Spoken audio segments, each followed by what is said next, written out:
spoštovane dame in gospodje, ki dobro mislite in želite pomlad tudi v predsedniški palači.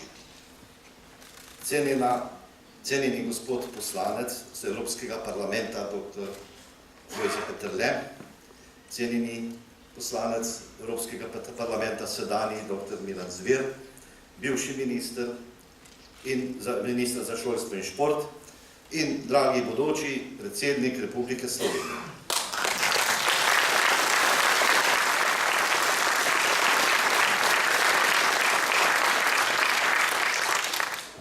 Vprašali so me, ali bom na Martinovo nedeljo obkrožil dr. Milana Zvera za bodočega predsednika naše drage Republike Slovenije.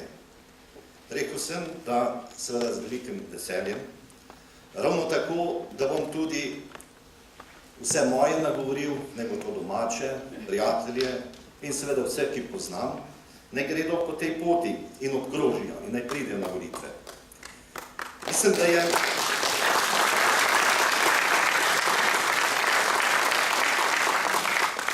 prav, da se tudi vprašamo, zakaj. Z gospodom dr. Milanom Zverom sva bila namreč kar dvakrat sodelavca, 9 let, bi lahko rekel, takole po domače. V državnem svetu, ko sva bila državna svetnika, takrat sem bil jaz njegov šef, kasneje je bil on moj šef, ko sem bil ravnatelj in direktor šole in bil on minister. In seveda sem imel zelo dobre izkušnje. Dejansko veliko sem lahko spoznal, da je v resnici služil narodu, tako kot je prej Stane tudi prebral istega pisca, kaj mora delati tisti, ki se ukvarja s politiko, služiti narodu in domovini.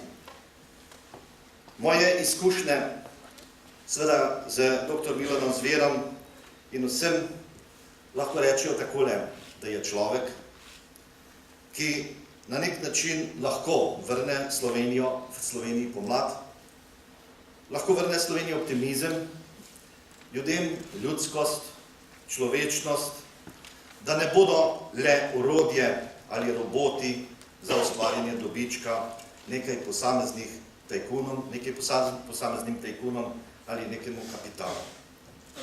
V tej Evropi in svetu pa naj bi, in mislim, da sem prepričan, naj bi lahko vrnil tudi ugled in spoštovanje do Slovenije, do Slovencev in slovenskega naroda. Mislim, da je seveda pravi kandidat, pa ne bo rekel bodoči predsednik, da lahko tudi v svetu dobro sodeluje s svojimi kolegi, predsedniki v procesu končanja nekega vulgarnega globalizma po tem začetku 3. tisočletja, po končanju prejšnjega stoletja, tako fašizma kot seveda tudi komunizma. Mislim, da je tudi v tem smislu naše pričakovanje najbrž tudi do takega predsedniškega kandidata upravičeno in računam na to, da bodo stopili predsedniki skupaj in rekli, da je prav, da se pogleda na narod nazaj. Želim vam, gospod bodoči predsednik, zmago na Martinovi nedelji, potem pa seveda veliko sreče, zdravja in moči za težke naloge, ki bodo seveda se nadaljevale po volitvah.